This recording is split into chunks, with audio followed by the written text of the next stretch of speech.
ኢየሱስ ክርስቶስን ለምንድን የተከተልነው?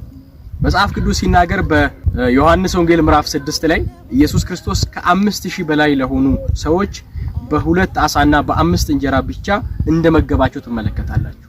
እና እነዚህ የተመገቡ ሰዎች ይሄንን ድንቅና ተአምራት ካዩ በኋላ ይሄ እውነተኛ መሲህ ነው ነብይ ነው ብለው አመኑበት።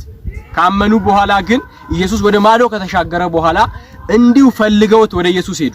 ኢየሱስ እንደዚህ አላቸው፣ ስለምን ትፈልጉኛላችሁ አላቸው። እና እንጀራ ስለበላችሁ ነው የፈለጋችሁኝ፣ ስለጠጣችሁ ነው የሚያስፈልጋችሁን ነገር ስላሟላው ነው የፈለጋችሁኝ ብሎ ሲናገር ትመለከታላችሁ።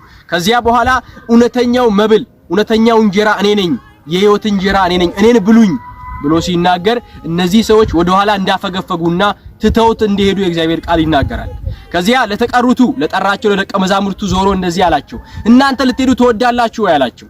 እና ከነዚያ መሃል አንዱ የሆነው ስምዖን ጴጥሮስ ተነስቶ እንደዚህ አለ፣ ኖ ጌታ ሆይ እኛ እንጀራ ስለበላን ብቻ አይደለም የተከተልን፣ አንተ ዘንድ የሕይወት ቃል አለ፣ አንተ ዘንድ የሚያኖር ቃል አለ ብሎ እንደተናገረ እንመለከታለን። ዛሬስ በእኔና በእናንተ ልብ ውስጥ ኢየሱስ ከእንጀራ ይበልጣል? ኢየሱስ ከሚበላ ነገር ያልፋል? ምላሻችን ኢየሱስ ቢጠይቀን እንደ ጴጥሮስ ይሁን?